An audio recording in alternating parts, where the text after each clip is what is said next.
EPS 95 pension में कई गुना बढ़ोतरी। जानिए 33+2 35 70 50 000 का फॉर्मूला और अपनी नई पेंशन राशि। EPS 95 pension increase. EPS 95 pension increase निजी क्षेत्र के कर्मचारियों को जल्द ही अपनी कर्मचारी पेंशन योजना ईपीएस 95 में महत्वपूर्ण बदलाव देखने को मिल सकता है, जिसमें पेंशन में 333% तक की वृद्धि हो सकती है। कर्मचारी भविष्य निधि संगठन ईपीएफओ एक ऐतिहासिक निर्णय पर विचार कर रहा है, जो लाखों कर्मचारियों के सेवानिवृत्ति लाभों में नाटकीय बदलाव ला सकता है। वेतन सीमा की बाधा को तोड़ना। वर्तमान में ईपीएस 95 पेंशन अधिकतम 15,000 रुपये पर सीमित है, चाहे कर्मचारी का वास्तविक वेतन कुछ भी हो। इसका मतलब यह है कि भले ही कोई कर्मचारी 20,000 या 30,000 रुपये कमाता हो, उसकी पेंशन गणना 15,000 रुपये तक सीमित है। प्रस्तावित परिवर्तन कर्मचारी के पूर्ण अंतिम वेतन के आधार पर पेंशन गणना की अनुमति देंगे, जिससे पेंशन राशि कई गुना बढ़ सकती है। गणना मॉडल और संभावित प्रभाव। संभावित प्रभाव को समझने के लिए आइए एक विस्तृत उदाहरण पर विचार करें। 33 साल की सेवा और 50,000 रुपये के अंतिम मूल वेतन वाले कर्मचारी को वर्तमान में मौजूदा सीमा के तहत सिर्फ 7,500 रुपये की पेंशन मिलती है।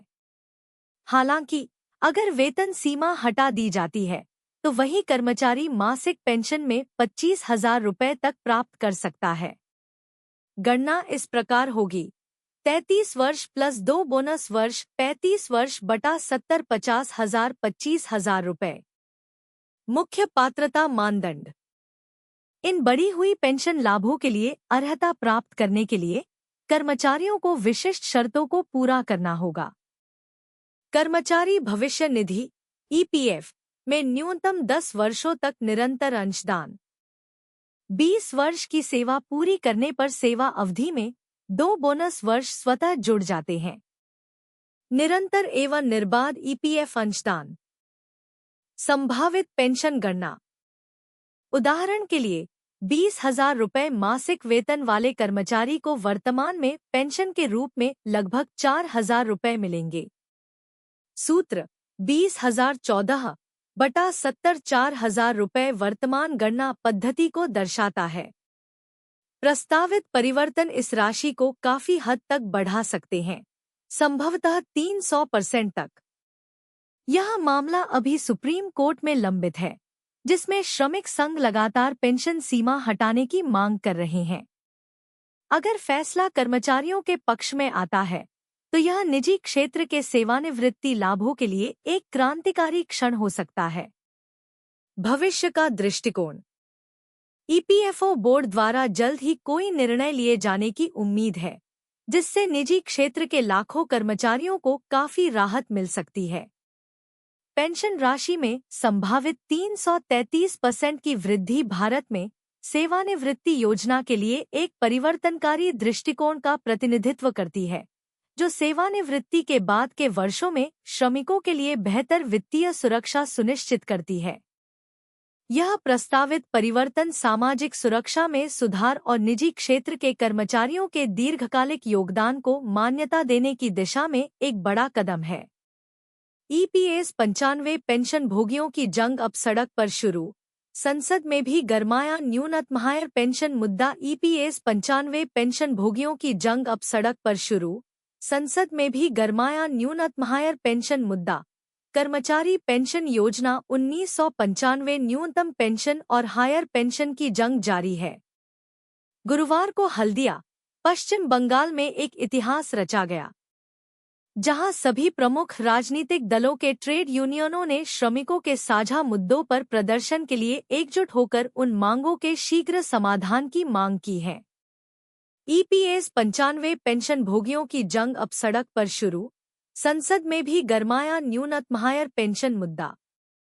इस पर एक पेंशन भोगी लिखते हैं, कि सभी आंदोलनकारी कर्मचारी पेंशन योजना 1995 पेंशन भोगी संघ EPS 95 पेंशन मुद्दों के शीघ्र समाधान के लिए इसी तरह की रणनीतियों पर गंभीरता से विचार कर सकते हैं। पेंशन भोगी सी उन्नीकृष्णन का कहना है कि सुप्रीम कोर्ट के आदेश के अनुसार EPS पेंशन के बारे में क्या हमें पूर्व सेवानिवृत्त या 2014 नई पेंशन और बकाया कब मिलना शुरू होगा? क्या प्रधानमंत्री या वित्त मंत्री इस पर कोई घोषणा करेंगे? Employees pension scheme. अब जबकि संसद सत्र चल रहा है, एनके प्रेमचंद्रन या सुप्रिया सुले संसद में इस मामले को गंभीरता से उठाएंगे, जैसा कि वे पहले कर रहे थे। अब हमें इस सरकार की उम्मीदों और गारंटी पर भरोसा नहीं रहा है, इसलिए हम विपक्षी नेताओं से अनुरोध करते हैं कि वे हमारी मदद करें और सुनिश्चित करें कि हमें 1 जनवरी 2025 तक नई पेंशन मिल जाए। वहीं पेंशन भोगी संतोष स्वरूप लिखते हैं कि लेकिन कर्मचारी पेंशन योजना 95 पुराने पेंशन भोगियों का क्या उन्हें सरकार नजरअंदाज करती रहेगी? EPS 95 के 78 लाख पेंशन भोगियों की होने वाली बल्लेम बल्ले अब एक झटके में बढ़ जाएगी। पेंशन EPS 95 के 78 लाख पेंशन भोगियों की होने वाली बल्लेम बल्ले कर्मचारी पेंशन योजना एम्प्लॉयज पेंशन स्कीम को लेकर नौकरी पेशा लोगों के लिए बड़ी अपडेट है, जिनकी सैलरी EPF से कटती है। EPS 95 राष्ट्रीय संघर्ष समिति ने न्यूनतम मासिक EPS 95 पेंशन फंड बढ़ाने के लिए श्रम मंत्रालय को 15 दिन का समय दिया है। इसे बढ़ाने की मांग लंबे समय से की जा रही थी। समिति ने न्यूनतम पेंशन 1,000 रुपये से बढ़ाकर 7,500 रुपये करने की मांग की है। EPS 95 के 78 लाख पेंशन भोगियों की होने वाली बल्लेम बल्ले कर्मचारी पेंशन योजना एम्प्लॉयज पेंशन स्कीम की समिति ने इस संबंध में नोटिस दिया है और कहा है कि अगर ऐसा नहीं किया गया तो देशव्यापी आंदोलन किया जाएगा। संघर्ष समिति ने इस संबंध में केंद्रीय श्रम मंत्री भूपेंद्र यादव को पत्र लिखकर कहा है कि पेंशन भोगियों की EPS 95 पेंशन फंड राशि बहुत कम है। इसके अलावा चिकित्सा सुविधाएं भी सीमित है। इस वजह से पेंशन भोगियों की मृत्यु दर बढ़ रही है। एम्प्लॉयज पेंशन स्कीम पेंशन भोगियों की चेतावनी। पत्र में कहा गया है कि अगर 15 दिनों के अंदर कर्मचारी पेंशन योजना एम्प्लॉयज पेंशन स्कीम की पेंशन राशि में बढ़ोतरी की घोषणा नहीं की गई तो देश भर में आंदोलन होगा, जिसमें रेल और सड़क परिवहन को रोका जाएगा। इसके अलावा सामूहिक भूख हड़ताल जैसे प्रदर्शनों की भी चेतावनी दी गई है। समिति वास्तविक वेतन पर EPS 95 पेंशन फंड भुगतान और नियमित अंतराल पर महंगाई भत्ते की घोषणा की भी मांग कर रही है।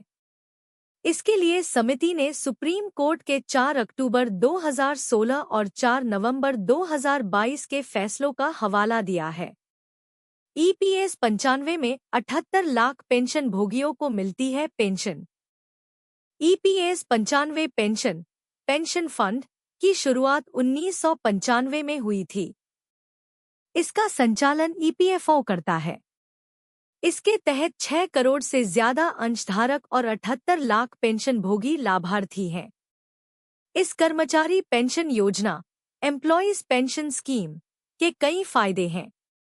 एक तो यह कि इसमें न्यूनतम 1,000 रुपये पेंशन तय है।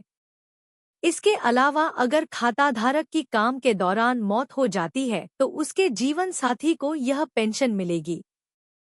अगर किसी पेंशन भोगी की मौत हो जाती है तो उसके जीवन साथी को मूल EPS 95 पेंशन फंड का 50% मिलता रहेगा। इसके अलावा उनके बच्चे भी इसमें सुरक्षित हैं।